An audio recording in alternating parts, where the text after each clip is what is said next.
seems like that would be the best thing that could happen.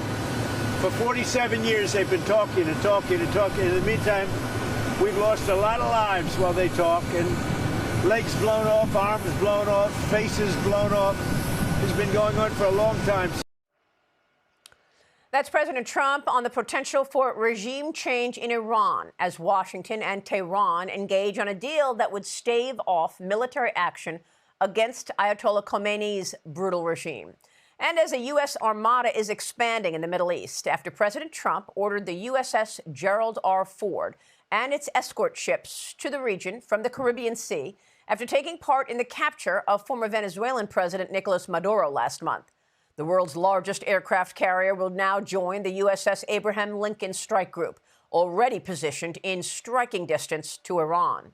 Meanwhile, at the UN, Iran was elected without objection as vice chair of the UN Commission for Social Development, which includes a focus on social justice and women's rights, if you can believe that one, as tens of thousands of protesters have reportedly been killed in Iran since the anti-Khomeini protests began just over 1 month ago, demanding freedom against the brutal regime. Joining me now in this Sunday Morning Futures exclusive is His Royal Highness, the exiled Crown Prince of Iran, Reza Pahlavi, live this morning from the Munich Security Conference in Germany. Your Highness, thank you so much for being here this morning. Thank you, Maria, for having me again on your program. And I want to begin in Munich because we are told 1 million people marched in support of you and regime change. What is your reaction to President Trump responding to a question saying it is time for regime change? And give us a sense of what went on in Munich this weekend. Maria, first and foremost, I want to say how proud I am of my fellow compatriots at home and abroad. That shows an unprecedented show of unity and support for one another. My brave compatriots, despite the massacre that took place a couple of weeks ago, still came to the streets, still continued to protest, and millions of Iranians were in support of them on the outside world. Records were broken. Here in Munich, we had 250,000 people plus that participated. In Los Angeles, in Melbourne, Australia, all over the world. And the gold medal goes to our Iranians in Toronto, which really broke the record. Over 350,000 people, some say even over 500,000 people were in that demonstration that took place yesterday in solidarity. Look, the Iranian people's ask is very simple. They want liberty. They want freedom. And of course, I think President Trump realizes that when he said regime change might be the solution. This is something we've been asking for a long time. One thing I would simply add to what the president said when he says the regime has kept on talking and talking and talking. But the president should also know that they have also kept on killing and killing and killing. As we speak, Maria, the killing hasn't stopped. As we speak, there are people that are being executed in Iran.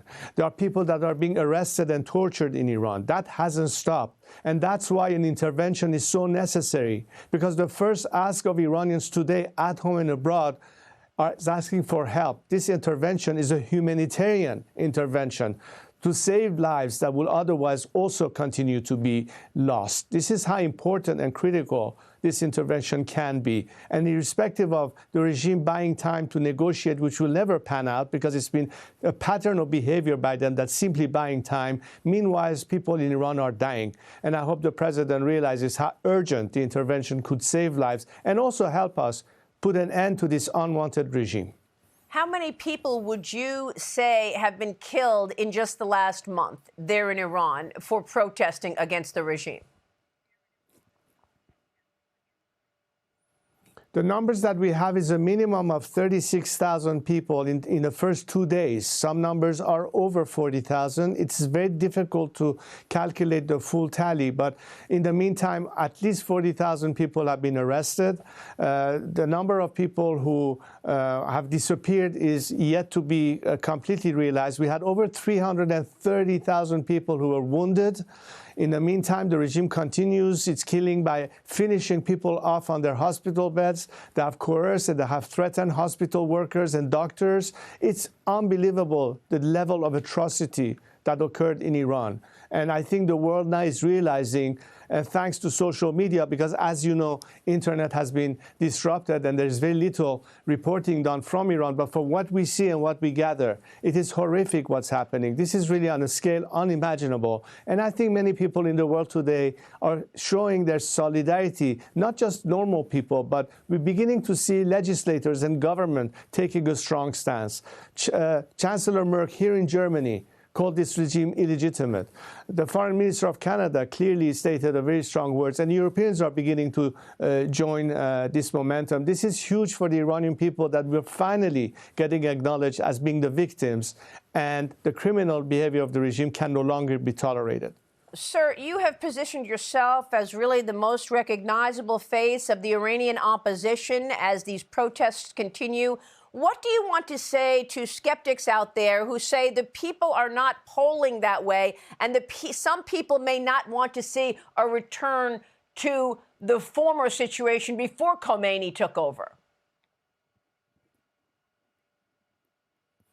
Maria, you and I have spoken many times on the subject, but for the benefit of those who may hear it for the first time, the plan that we have for the transition ends up ultimately with the Iranian people having a choice to determine their future by the means of the ballot box and free elections. What I offer as a transitional leader to that end is to galvanize and unify the opposition, the secular democratic opposition, irrespective of whether they are pro-constitutional monarchy or pro-republic, to be able to have a healthy debate over the subject, but allow the majority of Iranians decide what should be the future of Iran in a democratic process that will be completely transparent and under international observation. The only way to ensure that the people of Iran stand up to be counted is to guarantee a process of free election in the ballot box. I'm here to offer that bridge to that future. That's why people trust me, believe in my leadership, and are solidly standing behind me so I could do my job and provide that alternative. The choice is there to make. I'm not determining the outcome. I'm providing the means to that end. The president has kept the pressure on by applying new sanctions recently. Are the sanctions working? And specifically, Your Highness, what do you want President Trump and the Trump administration to do now?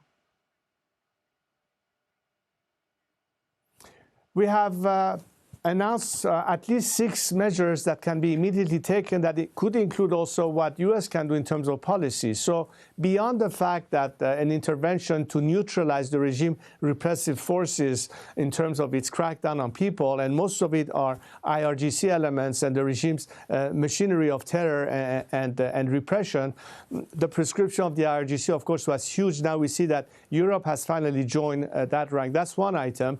I think the ghost tankers, which is a revenue source for the regime, is important, so the regime can no longer pay its mercenaries or its war machine. I think expelling diplomats is something that will be very critical, and going after their criminal behavior or anything that goes back to crimes against humanity, freezing assets of oligarchs, moving their money outside, talking about the kind of internet support and supporting, that communication, asking for the unconditional release of all political prisoners in Iran. These are specific measures, and ask that the world can put more pressure on the regime, but it will also show much more support to the Iranian people. And that should be an element that will expedite the process of hopefully getting rid of this regime, and finally Iranians can have an opportunity to speak for themselves. Your Highness, thank you very much. We will be following this developing story very closely. We so appreciate your time. Exiled Iranian Crown Prince Reza Pahlavi. Thank you, Maria.